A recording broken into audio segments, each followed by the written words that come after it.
I often try to avoid topics like easy, simple, two-step painting, improve faster with this one easy tip, level up your painting in 1 hour, or one simple trick to pro painting.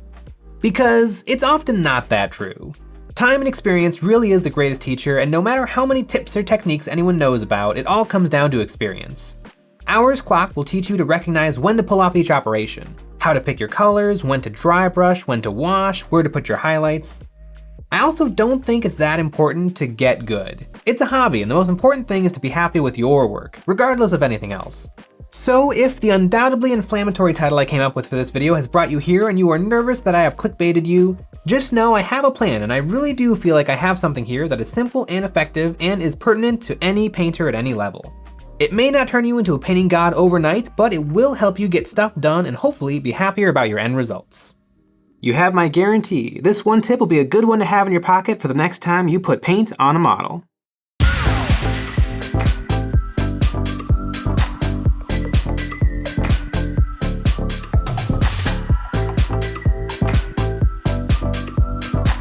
Hey guys, Jay here. Welcome to Eons of Battle. I paint a lot. I worked on many projects, and I have found that I am very consistent.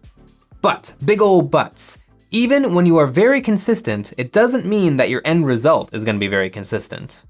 I definitely have a style, and it's basically heavy metal plus. I like washes and highlights, and I always pick out every detail.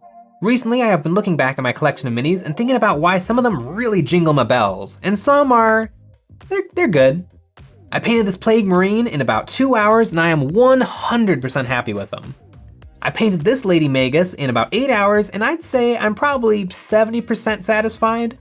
I painted a Director Krennic in 4 hours, and boy, I feel like I am 100% proud of this model. Then I painted a Primaris Judicar in 13 hours, and I'd say 84% happy. I painted a Chaplain and Terminator armor in 26 hours, and I would say I probably am only about 65% happy with the work I did. I painted Captain Cato Sicarius in 17 hours, and I'm 100% happy. And I painted these Black Templar Scouts in 4 hours, and 100% happy with them. It's basically random how much time I spent on a model versus how much I'm happy with the end result.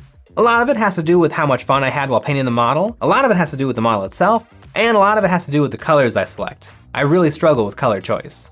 But basically, there are models that I have tried really hard on, and I feel okay about them. And then there's models where I just got it done in a couple evenings, and they feel amazing. Time investment is a bad judge of quality because it doesn't really mean anything. Time does not equal success. So I cannot brute force my own happiness by pouring more time into my model, so what should I do? Well, if the final outcome is out of my control, then the only thing left to do is to come up with strategies to help enjoy the painting process more. And I know just what to do. My favorite part of the painting process is the last half, after all the base coats are applied and the model is starting to come together. The model is in a place where I can see the finish line, and every single brushstroke matters. Every brushstroke is a final brushstroke, and I can do some really fun special effects things like object source lighting, edge highlighting, and freehanding. I love a good freehanding because it's usually one of the last things I do on a model. That is the space where I most like to live with my painting, so I want to get there faster, but what holds me back? The stuff. Every pocket, pouch, clothing, shirt, boot, knife, stitch. All of that stuff I feel like bogs me down, and in the end, I don't care that I spent all that time on his pants. All that matters is that his gun looks cool. I want to focus on the stuff that matters to me and maybe just not bother with the rest. A model is done when I say it's done, and maybe that means that I don't have to finish everything. I have a selection of models in front of me to try this out on. A robotic Necron, a noble Space Marine, and a funky Orc. Instead of finishing everything on these models to 110%, I'm gonna finish them to 50%, maybe less. I wanna see how much I can lose before the models don't feel finished, because I bet I can lose a lot. And if I can get to that last 20% of the painting sooner, where I am making the final decisions and just playing around, that will dramatically improve my overall enjoyment of the models immensely. I am here to have fun, and hopefully I can enjoy the painting process, and regardless of the final product, I can be happy with my work. Now it's time to give it a try.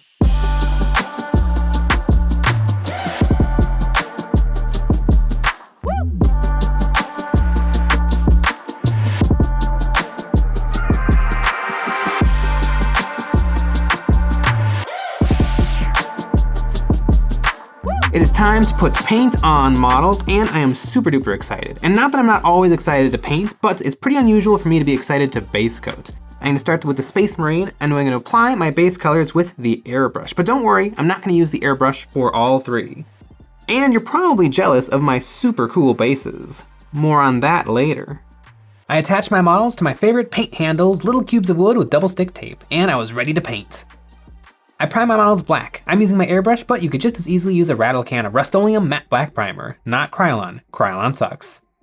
Then I began applying my base coats with the airbrush. I did a dark green on the base, and I let this spill onto the Space Marine. It'll make for some nice shadows. Then I sprayed yellow from above to highlight my Space Marine's power armor.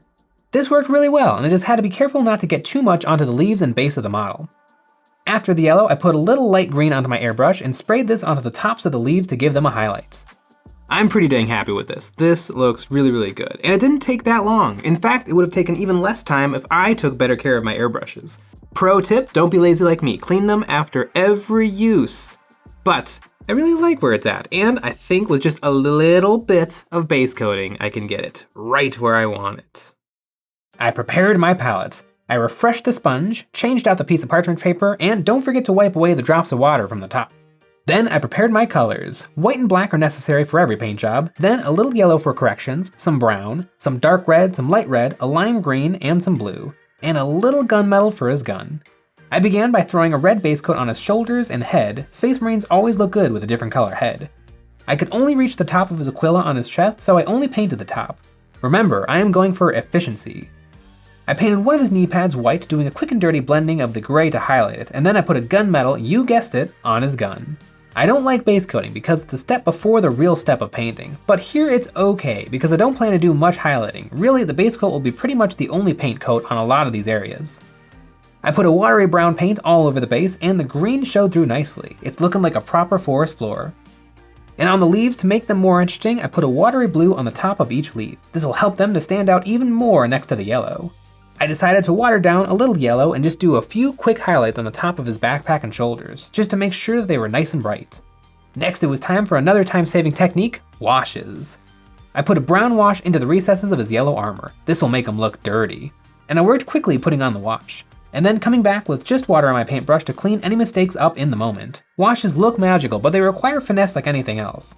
On these shoulders, they create a nice harsh line between the yellow and red, but I had to clean the edges with water or else I would get a hard line that would look like a coffee stain right where the wash ends.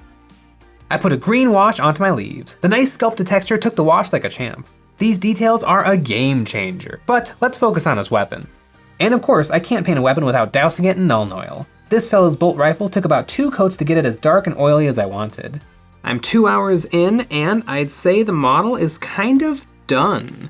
At this point, I could paint the rim of the base black and call it a day, and that's right where I like to be with my models, because now I'm going to apply the really fun parts of the painting and apply some decals, a little bit of freehanding, and then some weathering, and then the model will be perfect. To prepare my surface for decals, I applied some gloss medium. This will fix any microscopic surface inconsistencies and help the plastic film lay flat.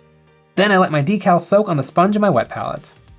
I slid the decal off of the paper onto the model, poked it a little into place, and then really squished it down. You can use a lot of force here to get all the air out from under the decal. I have a video on how to properly apply decals, you can watch that video here. And since I saved myself so much time doing simple base coats and washes, I decided to freehand the arrow on his shoulder and a white sergeant stripe on his face. Freehanded detail is always nice, it adds more than what was already there on the model. The last few steps I did was a bright red highlight on his head and shoulder trim to make these spots a little bit more vibrant. And then some sponging with a piece of packaging foam and some bright silver paint to make some nice easy paint chips. And there he is, a nice proud Imperial fist on a super snazzy jungle base. This guy looks dope, even without taking him as far as I might ordinarily want to or feel like I have to. The simple base coats and washes let me skip straight to the good stuff, freehanding and weathering, and I would have done those things regardless of how much time I invested, but it all comes down to fun. It was much more fun to do those things at the 2-hour mark instead of the 4-hour mark. It's like how a movie that is an hour and a half leaves you wanting more, as opposed to a 3-hour movie that feels tedious. And I know y'all want to know about that sexy jungle base he's on right now, but all I want to do is paint an orc. On the orc, I airbrushed on a brown, but a rattle can of brown would have done the same job, and honestly, knowing how many orcs you need to paint for an orc army, a rattle can of brown would make life a lot easier. I actually work very closely with Games Workshop, and they gave me permission in this video to show off a brand new product, the Chocolate Orc. These will be available from Rocky Mountain chocolate factories across the world pretty soon. No, just kidding. Orcs are very, very detail heavy. There are tons of little pockets and pouches and bangles and wristbands and glasses and things. I think they've only surpassed maybe by the Gene Stealer cult in number of little details per square inch of model. And so I'm hoping that a brown will get me off the hook for a lot of the things I don't feel like painting. For this orc, I could not think of a better way to start than with dry brushing. I put some dark green and orange onto my palette. I picked up the orange with a long bristle brush, wiped away the excess on a paper towel, and then went to town on that orc's base. Pro tip for dry brushing, hold the paintbrush at the end, not in the front like normal. This will help save your wrist from doing a lot of work. And I did the same thing with the green of the orc's skin, this time using one of my Army Painter's small dry brushes so that the green stayed only to the parts I wanted green. Then I borrowed the gray I made for my Space Marine and used this for the orc's gun. The nice thing about dry brushing is all of the colors will have the same brown showing through, and this will make them look like they belong together. I put a light brown dry brushing on all of his clothes and straps. I am not gonna waste any time picking out the different parts of his clothing. And then I dry brushed some green onto the cactuses and agave. Next up, saving myself time by not highlighting, I washed everything. Green on his skin, black on his gun, and brown everywhere else. I did some more dry brushing to see if this could be my final highlights, and on his clothing and gun it worked out, but it did not quite give me the orky skin I was after. It's important after a wash to go back and do some highlights. Washes can give some really nice contrast, but they also darken everything a lot, and a pop of bright colors will do wonders. And you know what else is a pop of bright color? That's right, our Patreon. If you like the videos we make and you want more, the best way to support us is by becoming a member of our Patreon. Over there, you'll gain access to some behind the scenes, voting on what models I paint live here on YouTube, a live hobby hangouts every week, some train STLs, and more. With that said, it's time to give this orc shooter boy some more attention. Dry brushing has gotten me pretty darn far on this orc, and really it is kind of in the done range, but now I can really see that I think I want to spend a little bit of extra time properly painting and highlighting his skin and the strap on his gun, and then I think I'm gonna break out some pigments to take this guy to the next level. I watered down some of that lime green I used on my Space Marines and highlighted his orc skin. I mixed in matte medium so that my paint was transparent, and in about 2 coats, my dusty green dry brushing was looking sharp.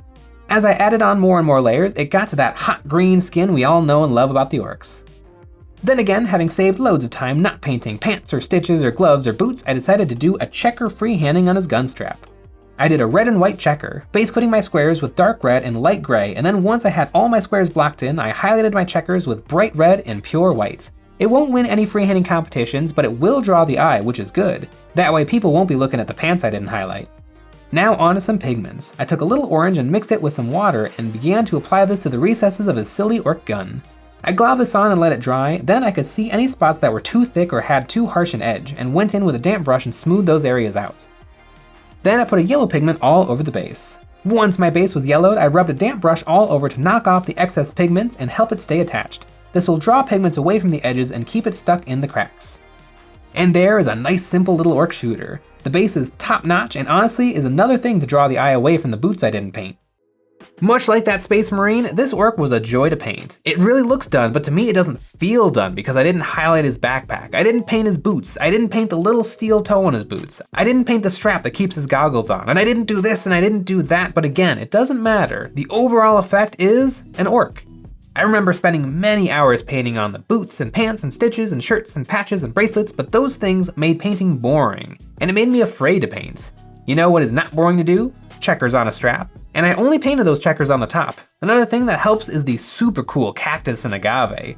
An epic base really helps elevate this model. It's just a dry brushing, but it adds so much. I suppose now would be a good time to paint a necron. For this necron, I wanted to try something weird, so I base coated the model with a dark purple. Then, in a sort of zenithal-y move, I sprayed a light blue. This made for a really striking color combo, and it already looks like something. I've got a nice purple and blue thing going on. It's a little vapor wavy, and it's kind of neat. I have absolutely no plan in place for this model. I've had no plan for any of these models, but they've taken me to some really fun places. It's fun to play around like this. And I think I might be feeling maybe like a Thocht dynasty, like the very Egyptian Necron theme. Yeah, let's give that a try. I broke out the blue wash paint. I painted this on all his joints to add some nice dark contrast to these areas and make him look like an even spookier, scarier skeleton. I painted his face with some light gray, and I also used this to paint his gun. These are the areas that I want to draw the most attention, so having them much lighter will do just that.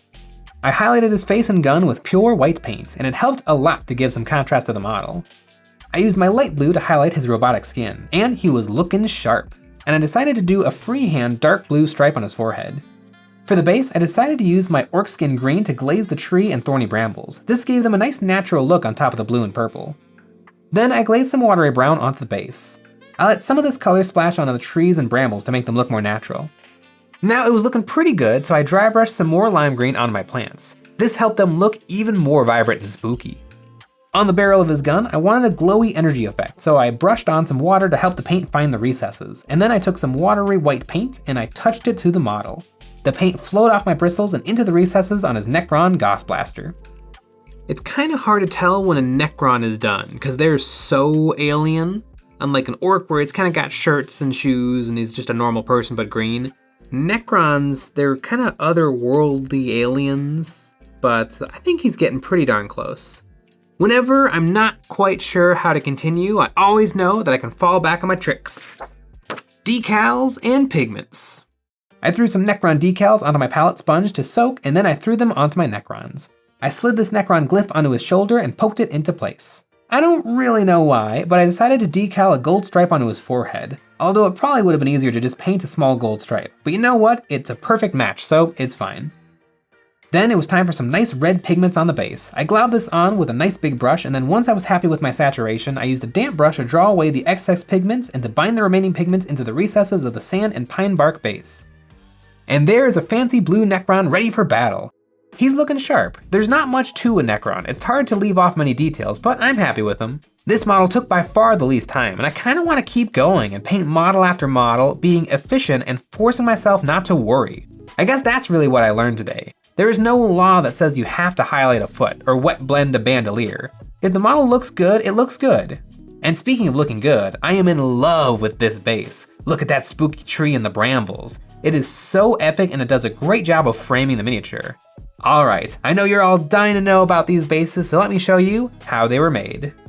To get started with these bases, I broke out some pine bark nuggets. These worked great as a simple way to get some natural texture and height on the bases. I combed through all the pieces until I found the nugs that worked well under the feet of my minis. A hill for the necron, a nice rock for the orc, and a jut out for the space marine. I cleaned up my workspace and then it was time to attach the bark to the bases. I attached the wood with hot glue. There really isn't a better glue for this task. Then it was time for some milliput. This is a 2-part epoxy that dries rock hard. I spread some small balls of milliput onto the bases using a drop of super glue here and there to keep them stuck down. This layer of milliput will be invaluable for the next step. Epic basing is a truly epic resource for creating unique, interesting bases. Unlike other pre-made bases that can be tricky to mount a model to or difficult to get good variety, Epic Basing's unique basing bits make use of the bases your models already came with and are endlessly customizable. Their designs are top-notch and are robust, so they are strong enough to handle even the fiercest dice rolls. They have a range of designs that cover classic biomes like forest and desert, and even have some of the more magical and sci-fi lands like mushroom and crystal. Some of my favorites are these cube crystals and tree stumps. They have their amazing bits available as STLs so you can print what you need, and these are some really good bang for your buck STLs. Because instead of printing a squad of orcs or one Harley Quinn, you can print these hundreds of times to really spice up your entire army. But if you don't have a 3D printer, Epic Basing still has you covered. They offer ready printed packs of their bits that you can purchase to spice up your collection. They offer free shipping on orders over $40, and you can click the link in the description and you will get 10% off your order of STLs or basing bits from Epic Basing. I looked through my beautifully resin printed parts and found some that would look nice alongside my models. A nice twisted tree for my necron. I glued it down and then glued on some thorny brambles around the base of the tree and the front. And these prints might look super fragile, and pro tip, don't drop your models. But I really beat them up back then when I was dry brushing and there was absolutely no bending or flexing. I used my necron to make sure it had room to stand on and then went to town decorating my base. For my orc, I similarly found some nice bunny ear desert cactus and glued it down to the base, and I glued on a few agave plants to the edges of the base. And for my noble space marine, I wanted him wandering through the jungle, so I took these nice Alocasia odora plants and Monstera plants that have nice big leaves and long stalks, and I shoved them into the milliput with some super glue. This gave me some really nice dense foliage that is really hard to do with the traditional paper or brass plants available. Once my super glue was dry, I had all my plants where I wanted them. I broke out some glue and sand. I smeared my favorite sand holder downer glue, wood glue, and dunked the base in some fine-grained sand. On the Space Marine base, I instead went with some Vallejo mud texture to create a more wet, muddy ground for my forest floor. And that's how I made the 3 epic bases for 3 epic models. I am very satisfied with these models, and that was the point, satisfaction. I like painting, but often things are not fun to paint. Pouches, boots, pants, those things always felt like a chore, and I don't feel like I lost anything by not focusing so hard on perfecting every little detail. Comparing this Imperial Fist to one of my old Black Templars, the differences might be subtle, but that's a good thing, because I wasn't trying to paint better, I was just trying to paint more efficiently. And I definitely think those efficiencies paid off. On my original Black Templar, which probably took a lot longer to paint, I edge highlighted his entire belt buckle. Probably didn't need to do that. I base coated, highlighted, and edge highlighted all of his little pouches hanging off of his belt. Again, probably did not need to do that either, and I carefully highlighted all of the silver parts on his gun. It all just looks silver, it doesn't matter. But this new Marine, even though I cut all of those corners, it does not look worse for it. It looks just as good, and it took about half the time. And look at that spicy base. Looking at my new orc versus my old orc, it's a very similar story. I decided to pick out all of the little stitchings on his butt. He's got different weird little straps coming onto his legs that I decided to pick out with a whole different color. I painted the metal plates that are on his boots, and I don't think those are the details that are really bringing the model to life. I think it was definitely more important to spend time on the face and on his weapons, which is exactly what I did on the new orc, on the super snazzy desert base. Comparing my new Necron to one of my old Necrons, I actually think I may have overpainted the new one. It's a little hard to tell because Necrons are so simple in general. I mean, they don't have like clothing, and so they paint up pretty easy in general, but I don't think you can get much more punchy than white armor and an orange gun. I think it's a very, very simple scheme that looks phenomenal. I think the only thing that I think could really, really spice it up is to bring a little bit of this epic basing onto my old Kron's base. I always have simplicity in the back of my mind, but until now, I've mostly ignored it. I will paint this model simply, and I will simply be using 5 colors for the base coat and then shade everything else using a 3-color triad with washes and edge highlights, and eventually I just end up painting everything, and it doesn't look better, it just wastes my time. There are definitely diminishing returns with painting. Spending a lot of time on the face is always worth it because that face is gonna get looked at a lot, but spending a lot of time on the shoes, probably not a good idea. Spending a bunch of time on the gun is probably a great idea, but spending a lot of time on the holster that a gun fits into, you can probably skip it. So it turns out you don't have to paint everything for a model to be good. If you can spend a lot of time on the things that matter and then just have something on the rest of the model, it'll look great. And that's not being lazy, it's being efficient. And thanks again to Epic Basing for sponsoring this video. These base decorations are phenomenal, easy to use, and look great. So what do you guys think? And which one of these was your favorite? For me, I think it was the orc. I really love the red accents and the desert base. It reminds me a lot of the orcs from Dawn of War. Let me know in the comments below, but now it's time for the real star of the show, this week's EOB Complete submissions. We put out a challenge to our community to send us before and after photos of their recently finished models to be immortalized in our videos.